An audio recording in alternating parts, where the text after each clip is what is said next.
Okay, I think it's a good time to get the ball rolling because we've got lots to cover, and I don't want to waste any time with our amazing speakers. So welcome everyone again. I hope that you are having a good day so far. We are so excited to have our two speakers, Mr. Ben Higgs and Dr. Kathy Draper, who you might know from ISPAH. We wanted to really have a webinar that reflected a lot of the issues that many of us people who are in our early career stage are going through, and not just early career, but mid and late career as well. And COVID has definitely highlighted a lot of these issues for many of us. And one of the ways that we wanted to really honor this important topic is by having speakers not only from higher education, but from industry and people who are actually working in this space every day for their role.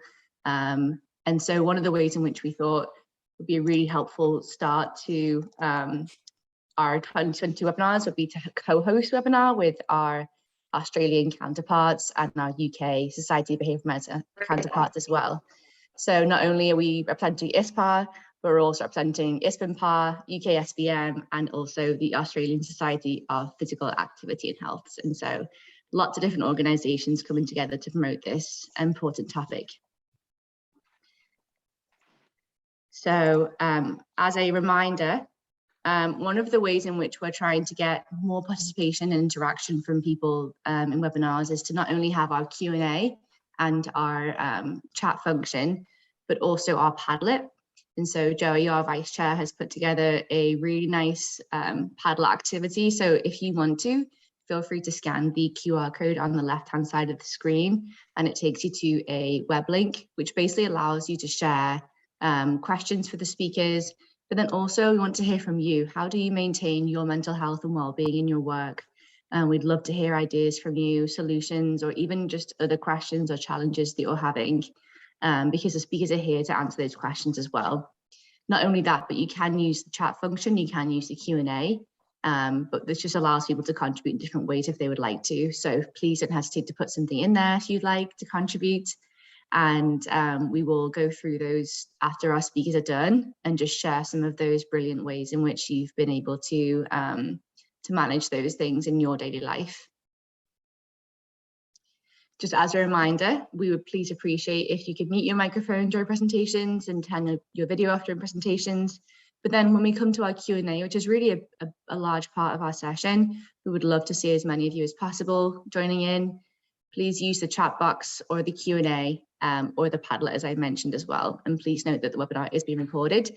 And if you have any questions about that, please let me know. But the purpose of this is because we know that this time zone doesn't work for everybody. It's 5 AM for me right now in the States. So we want to make sure that everyone has a chance to take part and learn from our amazing speakers. So our agenda for the meeting is we're going to go first to Ben, who's going to give us a really inviting presentation about his work and the amazing work that he does with the RISE Foundation.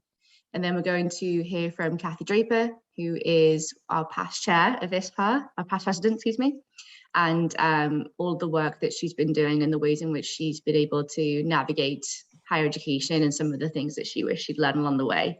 And then we're going to transition to our Q&A session, and then we will wrap up, talk about some of the Congress updates, and then we will close the webinar. And I see lots of questions and chats pouring in, which is amazing. So keep that coming, and we will keep monitoring that during the course of the presentations. So without further ado, I'm going to transition to Mr. Ben Higgs. I'm just going to stop sharing my screen for now.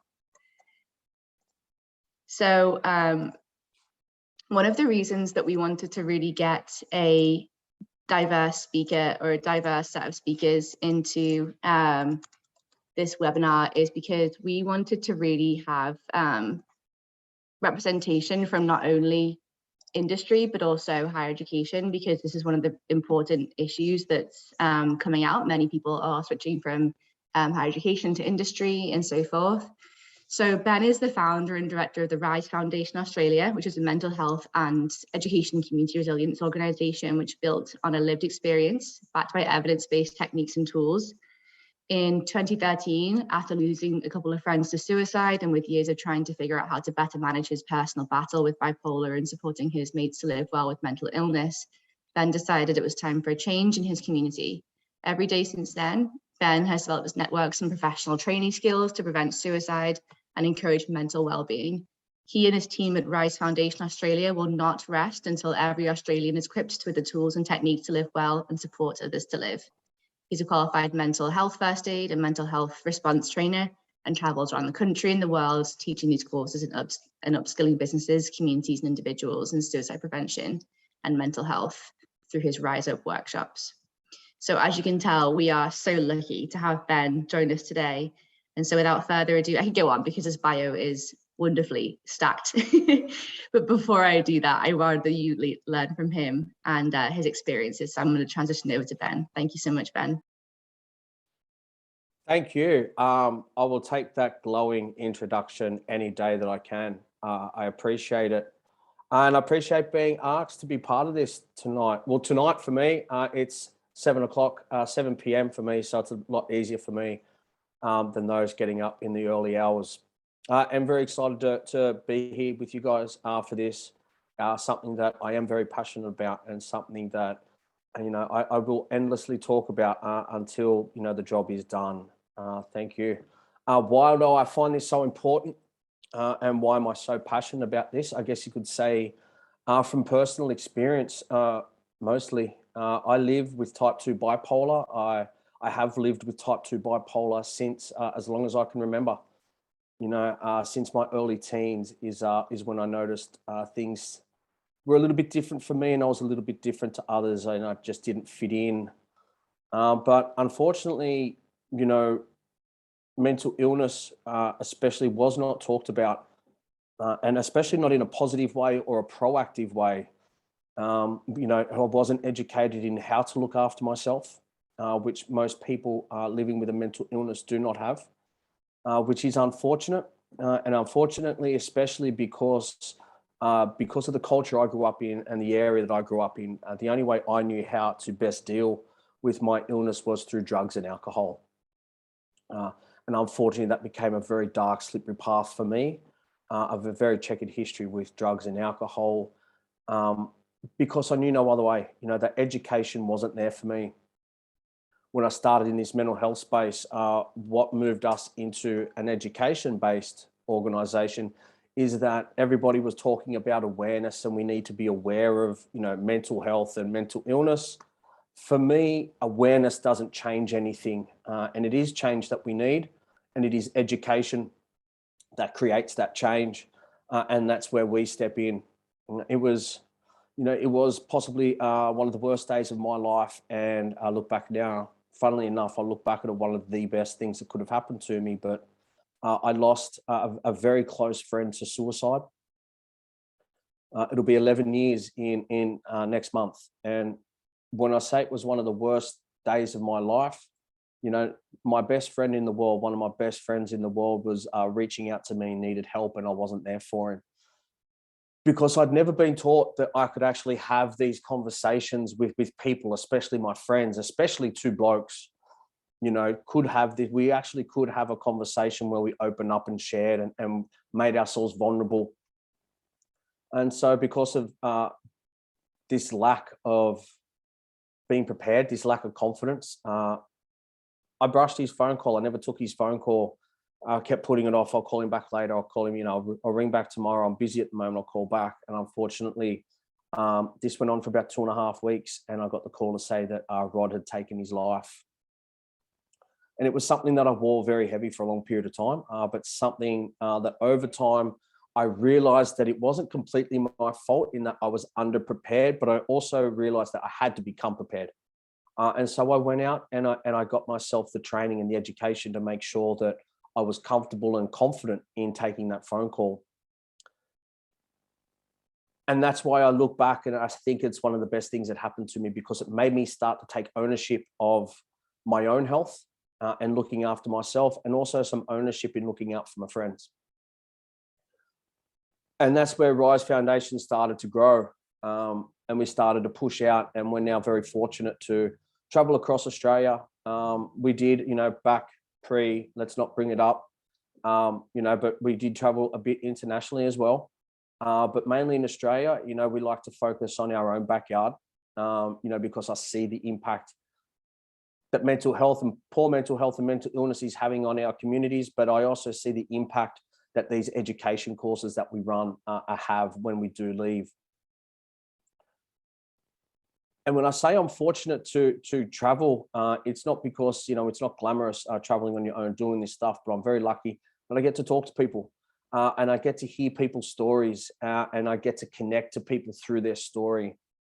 And that's a very powerful thing. I'm a very firm believer in the power of lived experience, because we all have a story. And all of our stories is just as important, just as powerful as the next person. And we can also learn from everybody's story.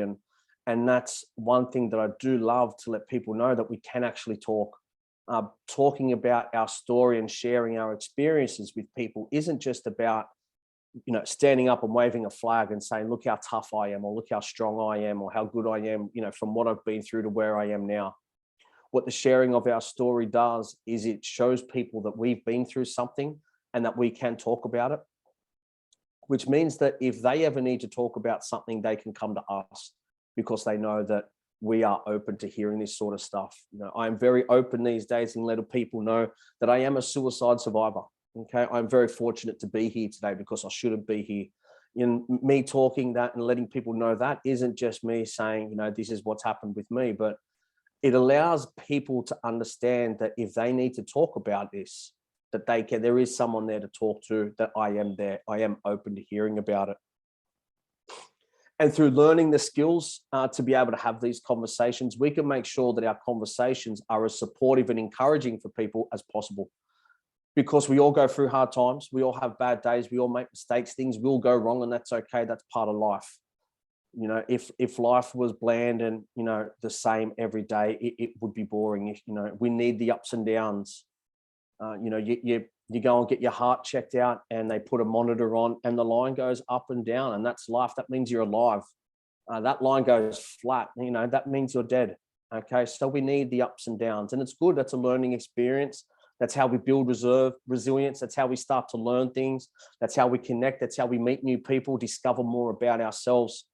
And these stories are just very powerful, and they help people. It doesn't just help you, it helps each other. But learning how to have these conversations are really important, especially in the workplace, because, on a weekday, or Monday to Friday, we probably see our work colleagues more than we do our family and friends. And so the early intervention is there on us. We are the people that are there to notice these changes in each other, to be able to have these conversations with each other, and to be actually able to be there to support each other, because then it all goes around, the ripple effect moves out.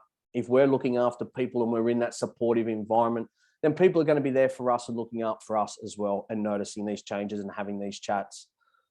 But we can lead by example. Okay, and it is all right to have the days, to have the down days, and that's okay. But learning these tools, these simple tools, and that's where I think, and I truly believe, that physical health and physical activity actually plays a major role. I know that, I believe it, I know it's a fact, I know it's true, because it works for me.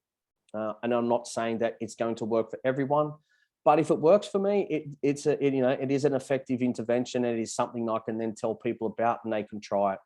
Even if it doesn't work for them, which, if you ask me, it is going to work for them.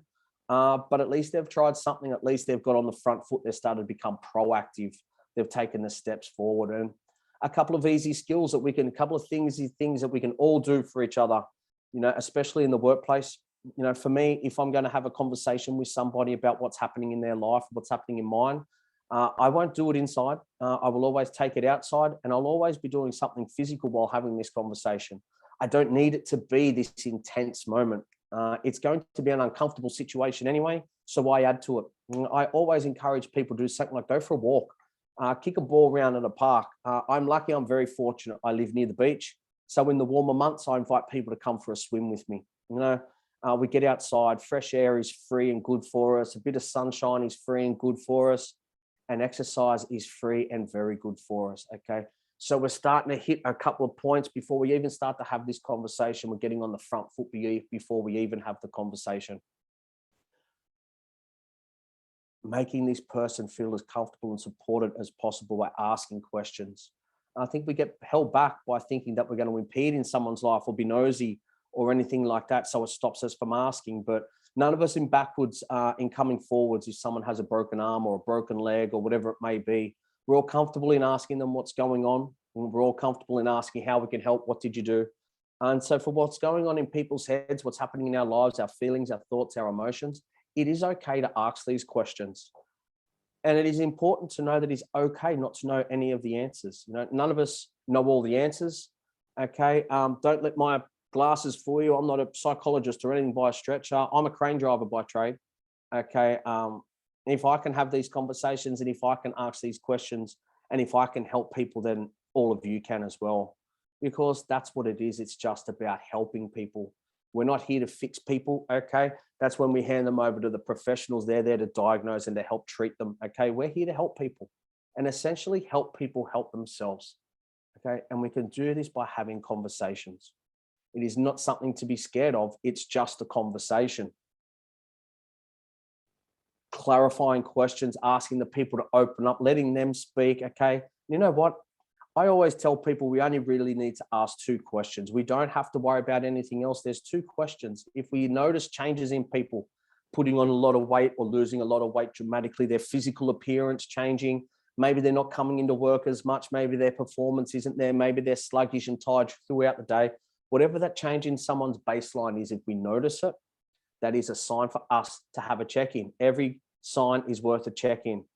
The first question being, would you like my help? Okay, actually giving it back to the person and allowing them to take some control over their outcome. When we're in a bad place in our life, a lot of the time we can feel out of control with what's going on. So by taking some control back, okay, we allow that person to start being proactive. Would you like my help? Simply putting it back. You know what, this person may just want a normal person to come in and just talk to them about the normal stuff. And they certainly don't need you coming in, trampling in with all your thoughts and ideas that you think you know better when they're already receiving help. Would you like my help? If the answer is no, we can ask why. We can also always find out why. And if the answer is yes, beautiful. Okay. Somebody saying yes is them opening the door and inviting you in. So you need to step through. Okay. And the second question being, how can I help? Both of these questions, I don't need to know any answers because the person's going to give them to me. Person could be a complete stranger. I know nothing about them. I can still help. How can I help? Okay. Again, we're giving that person some control in their outcome. All right. And they may rattle off 5 things that you can do, and you may only be able to do 2. Well, perfect. Okay. We've taken 2 steps in the right direction. And for the other 3, we pass them on to someone else, preferably a mental health professional. Okay. Or even going to our doctor first and then getting a referral on. These simple conversations we can have with people are what we really need to create change. We really need to start coming back together and reconnecting as communities, especially with COVID. We've seen just how disconnected we've been, and a lot of the time through no fault of our own. So coming back and asking these questions, and even if it's over something like Zoom, okay, we can still have those questions. We can still notice changes in people. We use the tools that we have available to us at the time, and we do our best. For me, it's about finishing the day and saying, I did whatever I could. Okay, we can't force people into this. I look at it like asking people, trying to get someone to lose weight, trying to get someone to give up smoking. Okay, nagging the person, lecturing the person, talking down to the person doesn't work. What works in all of those instances is support and encouragement, and somebody getting help for their mental health is just the same. We support and we encourage the people. We all have the potential to create this change. We all have the potential to start changing the landscape in our communities around mental health. Back when I lost 2 of my friends, 11 years ago, I saw the impact that it had in my community. I saw the damage that it had done to my community, and I wanted to make this change. I started a 24-hour treadmill run. The idea being that you're running on a treadmill and you're sore, you're tired, you want to give up, you've had enough. Your friend's there to help you. They cheer you on, they give you the support, the encouragement, or worst case, they jump in and help you out. They run for you. That was our correlation back to mental health. Over years, few years that we ran it, that treadmill run started as 2 treadmills in one place. And with a lot of hard work, a lot of tears, a lot of laughter, a lot of sweat, a lot of shoes, a lot of sore feet. Over the years, it became the largest event in Australia and then the largest event in the world for mental health awareness and suicide prevention. 2019 was the last time we ran it. Over 500 gyms took part, over 50,000 people, and over $1 million was raised in 24 hours. It is not a brag by me at all. It is proof that every single one of us have the potential to create change in our communities. Okay, it's not about putting on spandex and a cape and going out and saving the world. These conversations, these interactions we have with people, the things we do to look after ourselves change the landscape, and they create a ripple effect, and it goes out. The question that I'll leave all of you guys with, though, to finish off is, what are you going to do with that? What are you going to do with that potential? Are you going to use it, or are you just going to let it sit there and wish someone would? So thank you, guys. I appreciate it. Thank you very much for doing this. Thank you for taking the time out. And thank you to everyone who put this together. It is a great idea, a great event, and we need more of it. So thank you very much. Thank you so much, Ben. I couldn't help but just be so captivated by the journey that you took and the somewhat untraditional way, I'm not really sure what traditional is nowadays, but the way that you kind of entered into the space and really showed some vulnerability. I think that allows us to show our vulnerability as well. So I can't wait to engage in this discussion with you and hear what everyone else has to say. So thank you so much for sharing that. Thank you very much. Appreciate it. Of course. So what we're going to do is we're going to switch over to Kathy, who's going to talk about a lot of how this has really shaped her professional career and some of the things in which we can apply this to our work as well. But Ben already laid the foundation of just amazing tips to share. And then we're going to have a 20-minute Q&A. So we'll get deep into some of these discussion issues and some of these questions from two different experts as well. So I'll turn it over to Kathy. Thank you. Thank you. All right. I'm hoping you can see the right things. Yeah, so thanks very much for this opportunity. And I think what I'm saying builds really meaningfully on what Ben's already shared. So in the spirit of vulnerability, I will be telling some of my story in the hopes that it could really resonate with some of you and just give you some practical sense of how to navigate this stage of your career. So I'm an associate professor, but I'm also a card-carrying type A personality, Enneagram 1, a recovering control freak, and a perfectionist. So those are my constant struggles that I navigate in my personal and working life. So just a little bit about me. Wait, I'm just going to move the pictures. So I have a background in psychology and public health. I'm originally a qualitative researcher. I got my PhD in 2005 and spent 4 years as a postdoc at the University of Cape Town. And the research unit I was in, we were really fortunate to have some private sector funding. And so I moved really easily into a senior researcher position, and everything kind of was, quite easy and secure, but it didn't last for very long. Soon the money started running out. And everything kind of started going downhill from there. And I was a soft funded researcher. I was reliant on external funding. There was a lot of funding insecurity. And it just became this life of just continually chasing the next grant. And towards the end of 2017, retrenchment was imminent. We all got our letters to say that our jobs would be ending. And I managed to secure a position at another institution. But unfortunately, the pressure just continued, and I just never felt like I was doing enough. I was always chasing the next grant, making sure we published enough papers. And in October 2019, funny that Ben should mention treadmills, the plug of my treadmill got pulled out. I woke up with a really severe abdominal pain in the middle of the night. And to cut a very long story short, I had a burst appendix. But because I didn't think I could stop work, I walked around with a burst appendix for 2 weeks. I traveled to another city. I attended a conference and eventually landed up in hospital needing emergency surgery. The surgeon said it was the worst burst appendix he'd ever seen in his career. I was completely septic inside and eventually got pneumonia, got a hospital bug, was on a ventilator, had 3 major abdominal surgeries, and was in hospital for about a month and in ICU for about half of that. So this really, really forced me to reevaluate my life. I had a lot of time lying in bed in hospital to do that. But like, Ben had shared, that sometimes these things happen, and it was absolutely the worst experience of my life. It was incredibly traumatic. But I wouldn't, it's an absolute turning point in my life that's really forced me to reevaluate things. And often when I tell the story, people say, wow, you have such a high pain threshold. But actually, I just didn't think that my pain mattered. And so I walked around with it for 2 weeks, believing that I couldn't actually stop my work. And that was a really a big wake-up call. And I wrote my story because I really believe in the power of narrative, and I believe the power in putting it down on paper. So if you are interested, it's on Amazon, and that gives a little bit of the background into how I got to that point. So I think the first thing that I wish someone had asked me or told me when I was an early career researcher was, do you know yourself? So what are the stories that you tell about yourself, about the situations in your life? What drives you? What do you value?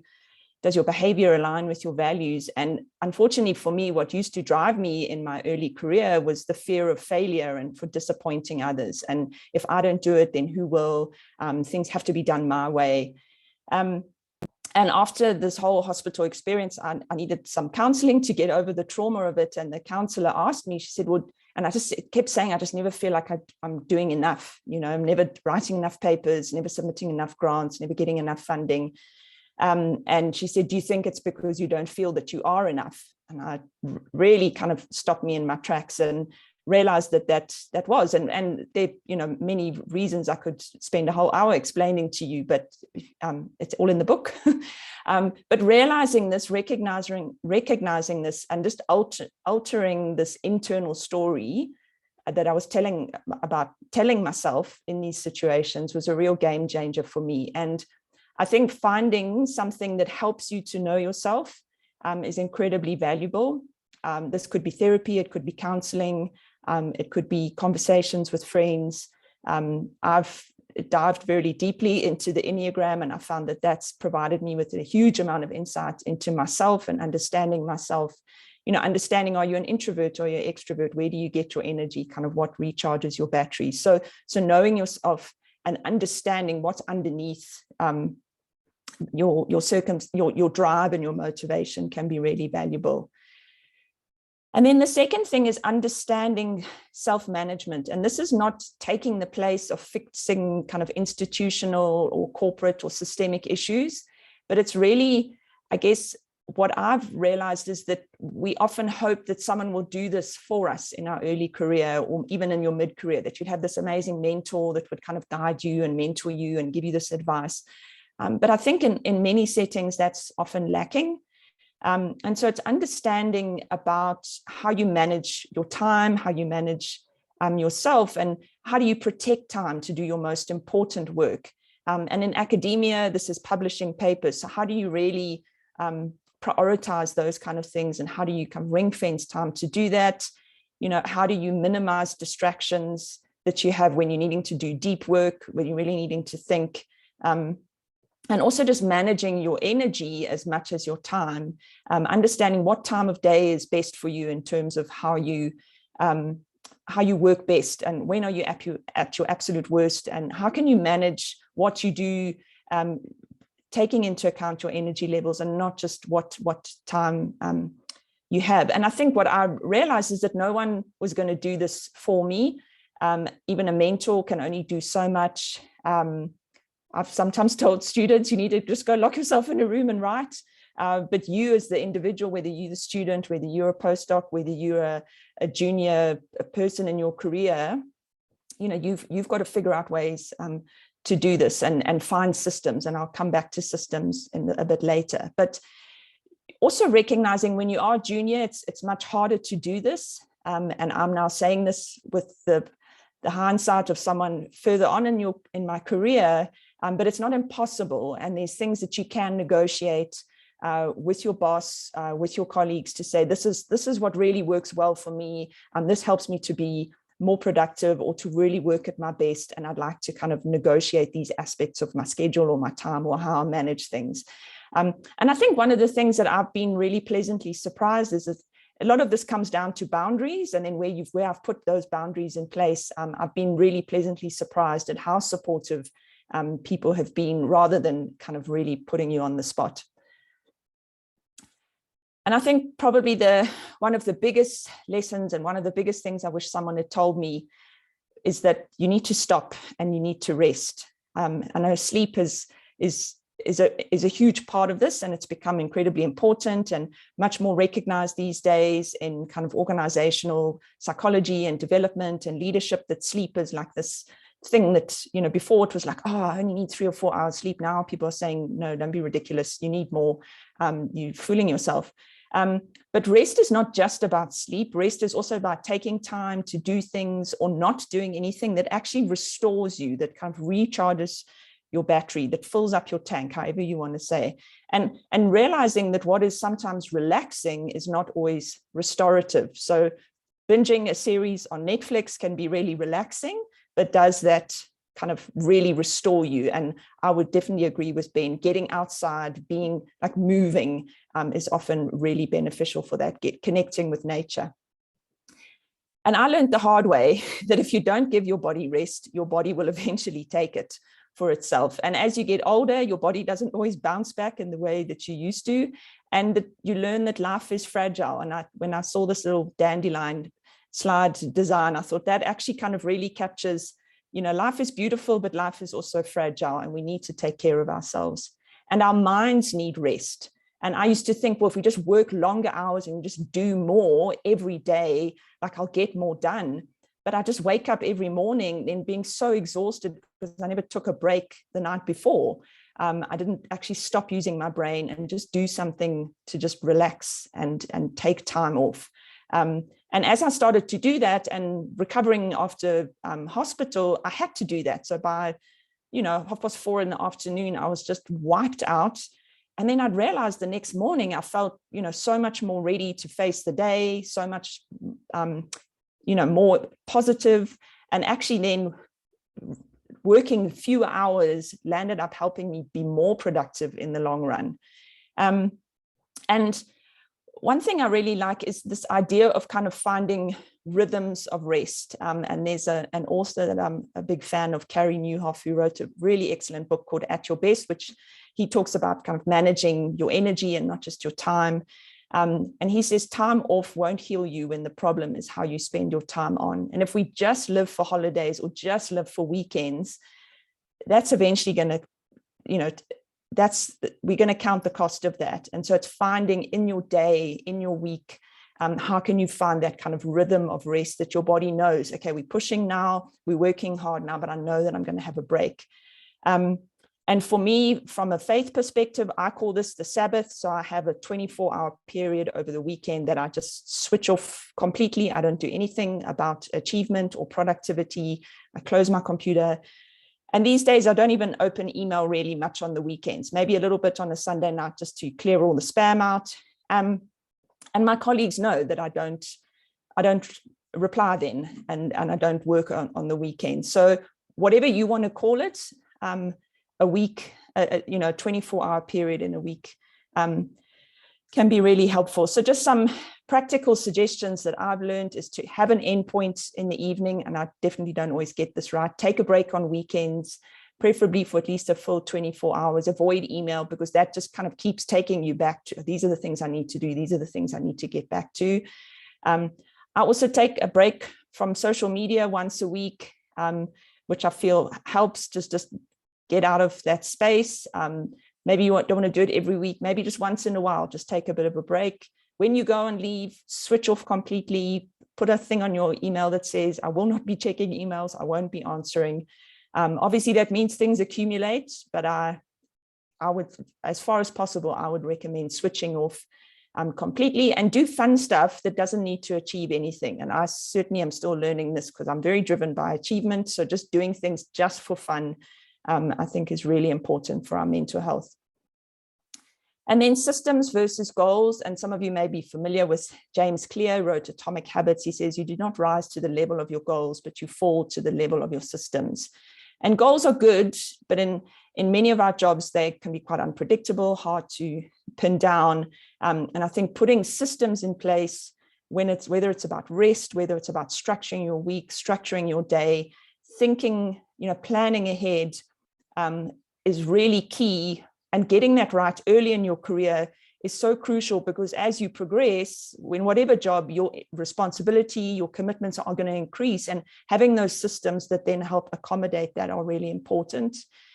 And part of that system is to build in margin and build in rest. So I used to just pack every hour of the day with a task, and then, something else would come up or something doesn't go according to plan, and there's just no margin there's no buffer to accommodate that. So I've really had to learn to build that in. And I think another thing that I just wanted to say is that often we feel, certainly in academia, we feel I'm broken. I can't make it. Why am I not getting this right? Why are none of my funding applications successful? Why can't I get this done? But it's also realizing that the system is actually broken and not you. And this was a paper that I came across a couple of weeks ago that I think captures this well. So I'm really not saying this is easy. Certainly in academia, it's incredibly difficult. But when you take that step back, it is worth recognizing that I'm not necessarily broken, but that the system is. And if I'm not getting all of this right, it's because the system in many ways is not set up for a win. And lastly, you matter more than your productivity and achievements. And I remember lying in hospital, and it was just the most undignified, uncontrolled, awful experience. And I just think, but don't you know, I'm quite an accomplished academic, I've published lots of papers, like I'm quite important, but none of that matters, when your life hangs in the balance, which mine did in certain points. That doesn't matter how the nurses care for you, how the surgeon, how the physician, how the physios that come and give you your rehab. None of that matters at the end of the day. But what matters is, you as an individual and your physical and your mental health and relationships and family and friends. So the reason I've put this red light here is that I think that's a helpful way of saying, what are the red lights for you? So when you are facing difficult situations, what are the red lights for you that help you to realize, hang on, something's not right here? And what do you then need to do to reach out? And things don't always kind of go wrong all in one go, but it's often just a series of small things, a series of little red lights that we've maybe ignored or kind of put behind us. But it's recognizing those are important. And whatever your setting is, what are the resources that are available for you? And often counseling and therapy is expensive, but what are free resources that may be available? And also, what are resources available for you to help develop yourself? I mean, podcasts, books, blogs, websites, in terms of getting to know yourself. And then who are the resources around you, your peers who can also support you? And I hope that what we've talked about here today has encouraged you that when you need help, you can reach out, or when you see a colleague or a friend of yours that needs help, you are able to reach out to them as well. So I hope that's been helpful. That's all from me. Thank you so much, Kathy. That was amazing. And it was so nice just to have a really straightforward and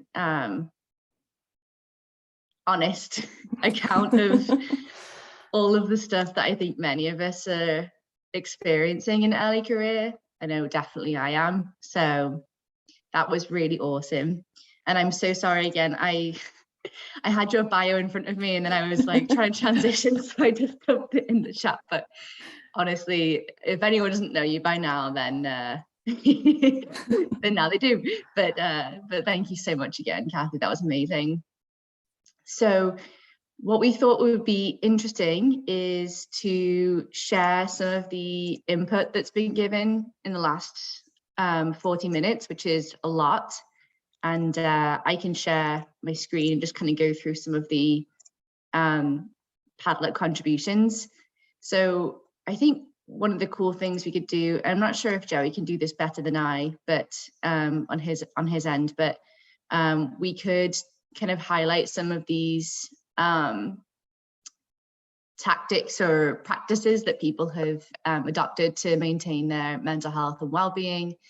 But then also we've got lots of questions on this side, and also I know that I've got questions that I'd love to ask to, you know, help fill the space in case there's, you know, for some crazy reason, the down period in our questions. But so we've got a few different ones here. So I know Tappy added this one, regular smoko breaks, which is an Australian term, which I really love. But to walk around the office and get away from my desk, that's awesome. Someone here put, discussed strategies to support our team's mental health with my boss, and they got a good conversation going. Someone found an amazing therapist, which is great, cannot recommend that enough. Somebody else put, having good boundaries in terms of working hours and how much importance they give issues at work over personal issues, which I think is very key to what Kathy was also hitting on. And then someone said they've become increasingly aware of making time for those important to me, such as family and friends, and it allows them to become, to reset when becoming stressed. Being active is definitely an important piece here. And then someone today let out a stream of tears, which was helpful. Sometimes we just need that too. So I'm keeping an eye on the chat function, but also the Q&A, but there's a lot of questions in here. So what I thought we could do is maybe I could ask a question and then potentially Ben and Kathy, or, you know, whoever wants to go first, maybe take a stab at what they feel would be a good way to address that issue in their own work. So one of the first questions we have, and again, like kind of like I read it, people can sort of put thumbs up towards questions, and so it allows folks to sort of push up some of these questions to be asked potentially first. So I'll go with the votes. But this question regarding starting the conversation, and so someone asked, what is a good way to start a conversation with someone when you need support? So I feel like, Ben, you really touched on the ways in which we can help others when they're having difficult times in their life. But what are some ways in which we can start a conversation when one of us needs support from somebody else? Yeah, how to, you know, sometimes when we're in a bad place in our life, I feel that actually talking, you know, reaching out to people and asking for help is the hardest thing to be able to do. You know, that's the real tough. Being okay with being vulnerable, and it does get hard, but we just need to be honest about it. You know, we need to understand that we are not robots, we're not machines. We do go through hard times, and you know. And before we can do that, though, it's placing the right supports around us. You know, getting the right relationships around us. You know, if taking stock of people in our life that aren't there with our best interests at heart, who aren't there to support us, and maybe finding new people. Hopefully in the workplace you do feel supported, okay? I know it is hard for some people to feel that way, but having someone there that you know you can go to, and it start it off slowly. Dip your toes in the water first. You know, we don't need to start it with, hey, I'm having suicidal thoughts, but when we're starting to feel down, when we're starting to get, you know, slide down on our mental health, just starting these conversations and being honest, but it doesn't have to be this big moment. A couple of friends of mine, what we do is we use a weight analogy. So we all train together. We all train at the gym together. And so what we do is we talk about being from 0 to 50 kilos, and that's the weight on our shoulders that day. So, you know, around 20 kilos is normal because we've all got things going on in our life, you know, whether it be work, money, kids, relationships, whatever. But we all know that as it gets up to 30 to, you know, 35, that weight, that means someone's got a fair bit going on, and that, you know, maybe the people around us need to keep a really good eye on us, or, you know, pull them aside. If it gets to 40 or over, we know it's drastic and action needs to be taken. So we've implemented this because it's an easy way to talk about where you're at without having to, you know, open up and become vulnerable every single time. So these are ways we can warm into it. You know, for me, it's taken a lot of years to be able to talk openly about going through a hard time and when I need help. But, you know, I call myself the mechanic with a bad car a lot of the times because I know the tools to use. I know how to keep myself well. But I sometimes fall victim to it, and I struggle to open up. but it's catching myself. It's realizing that in myself. But for anyone, it's just about being honest. And, you know, just like you would ask if, you know, if we had a broken leg or broken arm or needed any help with anything else, we're open to talking about it because we've always talked about it. And that's why we're comfortable on the physical side. The mental side, we just haven't done it all our lives, so we're not comfortable. There's only one way to make yourself feel comfortable, and that's to get uncomfortable first, and it becomes easier. Practice it and talk about the good days. You know, start it by talking about the good days, which we never do. We think we're boasting or, you know, we're big noting ourselves. But if we can start these conversations with talking about the good, it makes the harder ones even worse.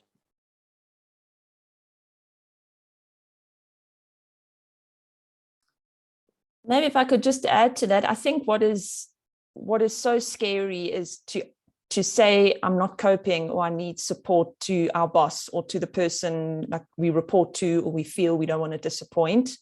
So I think that's why it's important to find, at least as a starting point, someone who you feel is maybe on a similar level to you, so a colleague. And just to link to what I can see of the question below that, this link or this, you know, separation between personal and professional, like I think that COVID has taught us that that's an artificial separation, because how we show up at work is an expression of who we are personally. So how I show up at work, how I do my job, the responsibility I feel, all of that is because I'm wired in a particular way. And optimally, you want your working environment to really draw on those strengths. Sometimes working environments kind of really exploit those things, and that's where it becomes dangerous. But I think having colleagues, or, you know, peers that you can be honest with and just say personally. And I think there's often this feeling, well, I can't bring my personal issues into work. But I think I certainly feel like I've learned that those things just all comes into perspective. You know, when we have a family crisis, you know, we're not going to lie on our deathbed wishing we'd, you know, built our CV better. You know, you're going to be regretting not spending time with special people in your life. So I think but it's also then being, practicing kind of having that same kind of grace and understanding for others as well. So people that maybe work with us or report to us, it's understanding kind of that messy interplay between the kind of the personal and professional, but having those open lines of communication. And if that's just a peer to start with, and then, because I think I felt like I just could never say anything, like I just didn't know what to do. I was too scared to say to my boss, like, I just can't cope. But, you know, I think that comes out in other ways. And eventually it's obvious that, okay, this is just not sustainable. But having those people that you can talk to as a start is incredibly important. Definitely.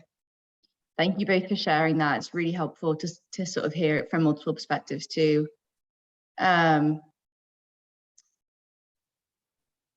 So someone said, and I'm hitting on this because I think some of these have been answered before, but saying no as an early career professional, what advice do you have for those that are in an early career stage in academia, or potentially in a more pragmatic field, maybe in an industry field that's potentially linked to academia in some way, that feels the need to say yes to everything? Sometimes you feel the need to do everything because you want to solve as quickly as possible. I think you've already kind of touched on some of these issues, but I'd love to hear a bit about, you know, ways in which one can say no. You know, I've definitely been socialized to talk about like capacity. You know, I'm at capacity and I'm not sure I could do this particular thing well if I say yes. And so sometimes it kind of makes it clear that you've got boundaries, but I'd love to hear about what you both have to say about setting those firm boundaries with saying yes and no. Maybe if I'll go first, I obviously got this horribly wrong for a number of years. Said yes to far too many things, but it's absolutely true, because you feel, well, I need to take all these opportunities, I need to grow, I need to develop, I need to show that I'm keen, that I'm enthusiastic, that I'm willing to do whatever it takes.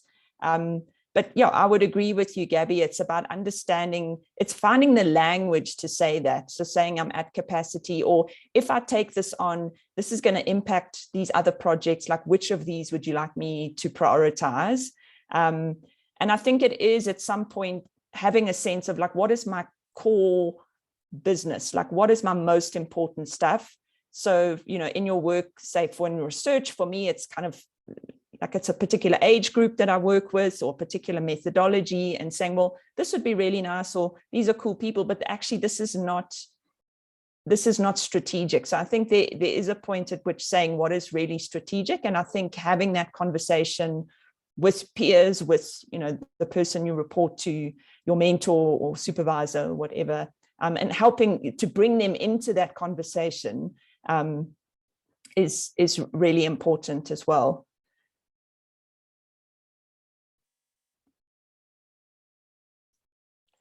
Yeah, all I would add to that is that I found when I started Rise Foundation, I said yes to everything because I wanted our name to get out there. I wanted to be as involved as I could. I was really gung-ho. I was really excited about it. What I found was I was starting to juggle so many different projects that I wasn't putting the effort and the time and the care into any of them that they deserved, because I was juggling so much. And I thought it would make us look better that we'd done all of this different stuff and I'd done all this work with all these different people. But I look back now and I look back and think just how much better I could have done it, how much more effort I could have put into it if I wasn't so consumed with all the other stuff that I was juggling. So, it was for me, I had to step back and prioritize the ones that I was passionate about and limit myself to the ones I could handle, so that I could put 100% into them. Because once I started doing that, I saw that the 100%, the effort I was putting in and those projects came out so much better and helped so much more than all the other ones that I was juggling. So I would agree with that. It's finding what you're good at, what you're passionate about, what you're comfortable and confident in doing, and really putting the effort into those. And, I think when we step back at the end of the day and look at them, we'll get more kudos, especially in the workplace, for doing 3 things really well than doing 6 things not too well because we just didn't have the effort to put into them. And Gabby, maybe just one more thing to add. I think it's important to say, what is my most important thing at this stage of, my career? What is really important? And, in academia, like I mentioned earlier, publishing is really important in terms of, building your CV, when you're applying for funding, applying for positions, your publication record is one of the things that is really important. But publishing is hard. Sitting down writing papers is not generally the fun part of being in academia. And I've, often observed that there's like, oh, let's go and do this. Oh, let's go and do that. Oh, this is more, so there's often these other bright, shiny objects that are distracting us from the less pleasant, but ultimately more kind of strategic task that we need to do. So it's having honest conversations about, what do I really need to focus on at this point? And what are the things that are fun to do, but are perhaps not distracting? And yeah, just to really agree with the fact that rather do fewer things and do them well than kind of feel like you hitting like multiple targets and not really doing it well across the board. Fully attest to that. Just in the interest of time, I'll probably just pause the questions for now. But one of the ways we could do this is feel free to sort of put some answers in the chat if you want to sort of contribute further. But yeah, that was so helpful. I feel like so many issues are just sometimes self-induced, but they're also system-induced. And so trying to decide which one is the source of that. I think both of you really spoke to that, and some of the just nuanced challenges that we face as early career people, but also people who are in different career stages. Like that pressure is always going to be there. It's up to us to resist it, and it's also to change the culture from within in some ways. When we get the chance to be in those positions of power, how do we set those expectations with an equitable mindset? So that's really, really great. So one of the things that, so we've got a couple of slides left. And so one of the things that we wanted to highlight with that in mind, we wanted to share, if you haven't already heard about our our biennial meeting, which happens every 2 years. This year, we're going to be meeting in Abu Dhabi, if all goes as planned, from the 23rd till the 26th of October. And abstract deadlines are is May 15th. So if you have any abstract that links physical activity to any of the work that you're doing, even bridging into mental health spaces, this is the perfect conference to meet people such as Dr. Draper, and if we can persuade Ben to come.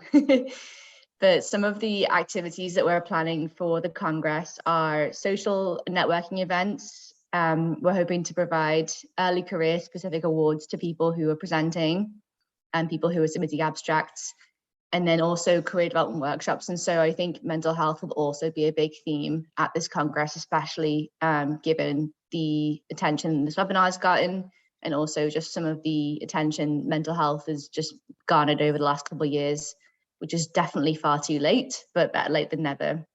So again, just one plug for our Congress, and the website's live. So if you have any questions or are interested, please visit that website. And then lastly, just a thank you for coming. We know that you also have, we're telling you to set boundaries at the time, but I think this is a good investment in your time. And so thank you just for joining us and for learning from our two experts. I've learned so much. I feel like a lot more empowered to start my day with clear boundaries and clear objectives for what I think is important. And so I think it's a really great way to do this, and just sort of to practice this awareness of our own capacity and mental health needs. So one of the things that we'd like to do is get your input on how the webinar went. What would you like to see for future webinars? What can we improve on? And so if you click on the QR code, you can, that takes you to our evaluation survey. So if you have a few minutes after this webinar to do that, we'd be very grateful, but we understand that you have lots of things to do in your day. So, but I just wanted, before we close up, I want to just pass it over to Ben and Kathy. What do you have to add, or any closing thoughts that you want to leave us with? Because your words are more powerful, I think, today. You go first, Ben. Okay, well, thank you. Guys, I just want to say thanks again for having us in here, and for taking the time out of your day to sit and listen and to learn. This is how we make change. Okay, this is how we start this change, by having these conversations, by learning a bit more.